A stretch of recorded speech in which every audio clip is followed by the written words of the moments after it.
Hola, mi nombre es Kelsey Stephanie Reyes Cruz y soy estudiante de la licenciatura de Nutrición Aplicada.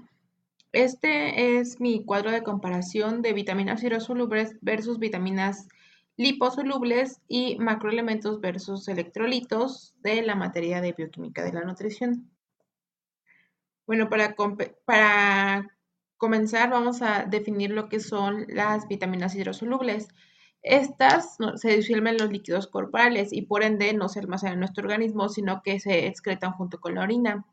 Entre estas hidrosolubles podemos encontrar el complejo B, cuyas funciones actuar como coenzima e intervenir en el metabolismo del ácido pirúvico, de hidratos de carbono y de proteínas, para esto dárselo a las células oculares, a la mucosa del intestino y sangre.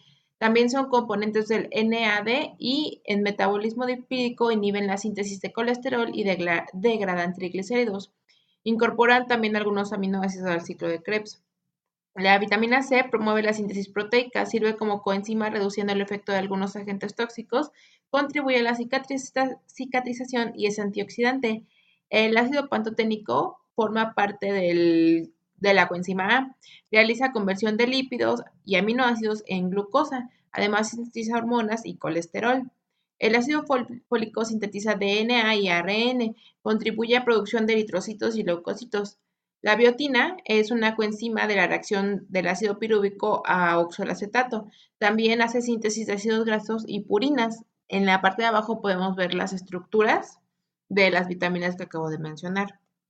Bueno, hablando ya sobre las liposolubles, estas son las vitaminas A, D, E y K. Estas se necesitan complementar con lípidos para que se absorban correctamente por medio de difusión simple y que se agreguen a las micelas.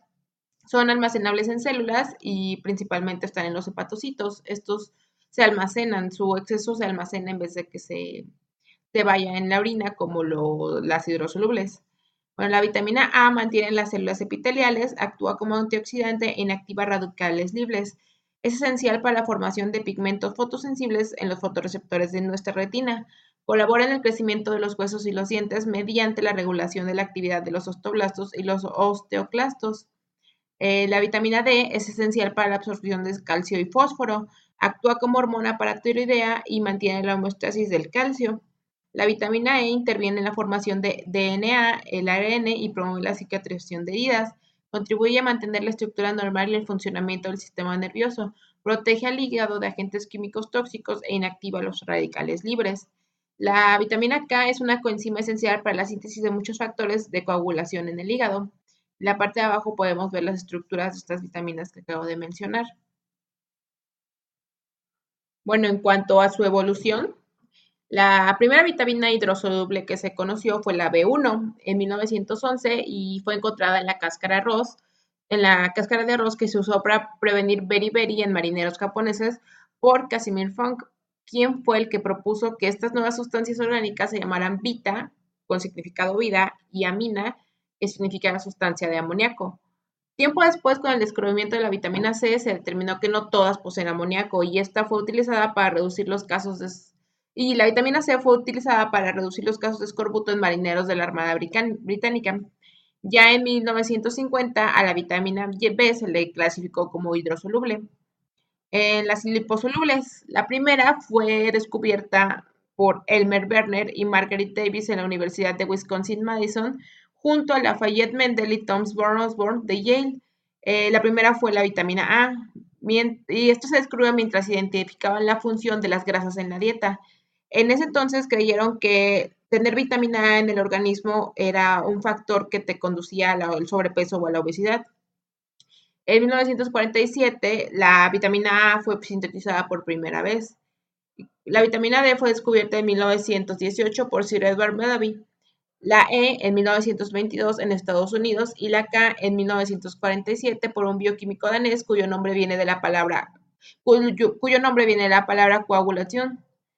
En su importancia, las hidrosolubles es que debido a las interacciones del complejo B con la producción de piruvato, una deficiencia podría conducirnos a una reducción de la producción de ATP y sabemos que esa es nuestra fuente de energía.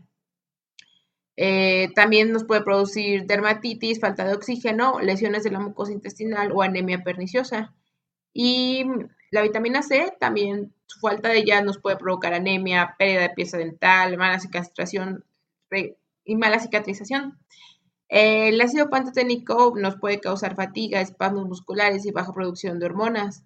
Y en caso del ácido fólico sucede una anormal producción de eritrocitos y defectos del tubo neural en recién nacidos cuando las embarazadas no lo consumen. Como por ejemplo la falta de biotina ocasiona depresión mental, fatiga, mialgias y náuseas. Todas estas vitaminas causan retraso en el crecimiento si no son consumidas. Las vitaminas liposolubles, su importancia para la nutrición es porque son indispensables para el metabolismo del organismo, debido a que estas no pueden ser sintetizadas por el cuerpo. La deficiencia de la vitamina A, por ejemplo, causa atrofia del epitelio, así como resequedad del cabello y piel, infecciones y incapacidad para subir de peso, además de ceguera nocturna, retraso del crecimiento y mal desarrollo de huesos y dientes. La deficiencia de vitamina B provoca una mala absorción del calcio y por ende enfermedades como raquitismo y también la pérdida de tono muscular. El bajo consumo de vitamina E provoca oxidación de ácidos grasos monoinsaturados y la vitamina K provoca un retraso en el tiempo de coagulación. Bueno, ahora nos vamos a hablar sobre los macroelementos y los electrolitos. Entre las funciones de los macroelementos, bueno, pues los minerales, los macroelementos son los minerales y son los que se requieren en mayor cantidad diariamente. Como ejemplo de estos tenemos el calcio, el azufre, el fósforo y el magnesio. Por ejemplo, el calcio constituye a nuestros huesos, a nuestros dientes, tejidos musculares, además de que regula la contracción muscular. También la coagulación y la permeabilidad de las células y enzimas. El fósforo provee estructura a los huesos, a las membranas celulares y a los ácidos nucleicos. También da energía porque forma parte de la molécula de ATP. El magnesio tiene funciones estructurales de los huesos y regula funciones biológicas porque es un activador enzimático. También transfiere energía por medio de ATP a otras moléculas. El azufre forma parte de algunas vitaminas y hormonas, interviene en síntesis de colágeno y contribuye a la formación tridimensional que adquieren las proteínas. En la parte de abajo, tal cual, no tengo su estructura, más bien tengo su símbolo, la tabla periódica. Y ahora, hablando ya de funciones sobre los electrolitos, estos son los conocidos sodio, potasio y cloro, y mantienen la presión osmótica del medio intracelular, realizan difusión facilitada en el intestino delgado provenientes de secreciones gastrointestinales y de agua, son compuestos que se disocian en iones en el agua y conducen electricidad de nuestro cuerpo, realizan procesos de transporte como bomba sodio-potasio o absorción activa por estímulo del calcitrol.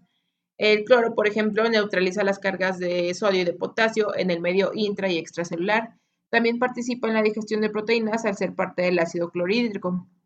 En la parte de abajo vemos el símbolo de la tabla periódica de estos electrolitos y a un lado puse una membrana de una célula para que se viera, se ilustrara parte de su función. En su evolución, bueno, los macroelementos fueron descubiertos en 1819 por Liebig.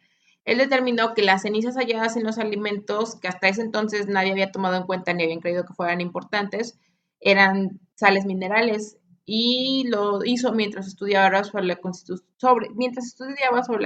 de huesos y sangre. En cuanto a los electrolitos, fueron descubiertos en 1834 por el inglés Michael Faraday en los niveles de pH debido a que estos se encontraban en el agua repartiendo sus cargas en los niveles ácidos de ácido a base. Bueno, ¿por qué son importantes los macroelementos para nosotros? Pues el calcio, por ejemplo, debe ser ingerido de manera adecuada, ya que su deficiencia o incluso su exceso provoca una mala absorción y múltiples alteraciones en el desarrollo y recambio de los huesos. Del fósforo, en una insuficiencia renal, por ejemplo, podemos tener una deficiencia y esto nos va a llevar a tener también afectaciones en nuestro organismo y en nuestro metabolismo.